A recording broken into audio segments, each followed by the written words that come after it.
Thomas and Friends, Book 30, Spencer the Express Engine.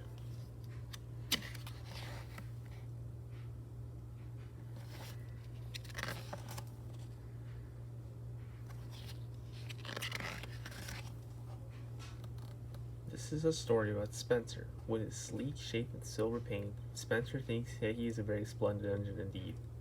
But my engines showed him that when it comes to getting jobs done, it is hard work that really counts. One day, the Duke and Duchess came to Soda for a visit. Gordon hoped that he would have the special job of showing the important visitors around the island. But to Gordon's disappointment, the Duke and Duchess brought their own engine with them. His name was Spencer, and he was the shiniest, sleekest engine that Gordon had ever seen. That afternoon, there was to be a party at Marin Station for the Duke and Duchess. That's on the other side of Gordon's Hill, James told Spencer. You will need to take on plenty of water, Gordon added helpfully. I have plenty of water, wheezed Spencer, as he steamed out of the yard. But when Spencer reached Gordon's Hill, he began to struggle. The hill was long and steep. He puffed, he panted, he pulled with all his might. But Spencer had run out of steam. His driver had to phone for help. Back at the station master told Gordon, the Fat Control has a job for you. There's an engine stuck on the hill. Gordon set off at once. Gordon was surprised to find Spencer. What's wrong? He asked. No water, snapped Spencer. I must have a leaky tank. Perhaps, smiled Gordon. But we better hurry. Everybody's waiting for the Duke and Duchess. Soon Gordon was coupled up to Spencer, and they set off. Minutes later, they arrived at Marin Station. The party was ready to begin.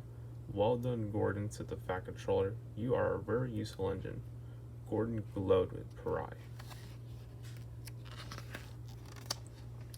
Spencer was a very fast engine. One day, when he pulled into Nafford Station, his driver had exciting news for him. You have beaten Gordon's record, he says. Of course, boasted Spencer. I'm faster and finer than all the engines on Sutter put together. The Fat Controller's engines were very cross. Spencer was taking the Duke and Duchess to their summer house.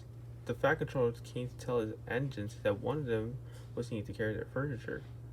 The engine saw the chance for a race. Please, sir, said Thomas, James, and Gordon all together. May I go? But the Fat Controller told Edward to go instead. Gordon and James groaned. Edward was an old engine, and not as strong as fast as the others. He will lose the race and let the whole railway down, said James. Thomas and Percy were cross with James. Edward was their friend. You can beat the big silver show off any day, they told him. Slowly and steadily, Edward set off. We'll do my best, he puffed. But Spencer quickly passed Edward. I won already, he boasted, and with a whoosh, he was gone. Edward came to the bottom of a steep hill. The furniture was heavy, and he felt tired. But Donald and Douglas were waiting at the junction. They heard about the race. Hooray for Edward, cried Donald. He's a first-rate engine, added Douglas. This made Edward feel much better. He huffed and puffed, and soon he had climbed to the top of the hill. He raced down the other side to catch up with Spencer. Spencer happily steamed along. Up ahead was the siding leading to the summer house. But the Duke wanted to take some photographs of the countryside. Spencer stopped, and the Duke set up his camera.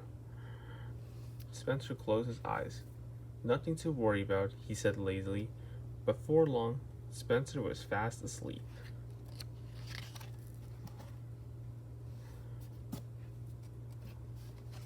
When the Duke had finished taking photographs, Spencer's driver rang the bell.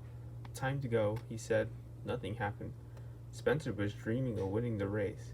He didn't hear the bell, and he didn't hear Edward puffing past him. Spencer's driver rang the bell again and again. Finally, Spencer opened his eyes. He could not believe what he saw. Edward was heading towards the summer house. Nearly there, gasped the old engine.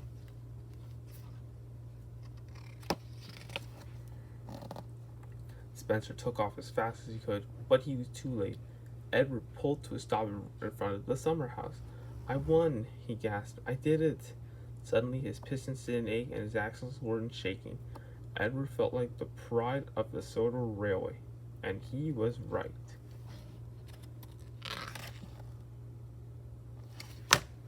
The end.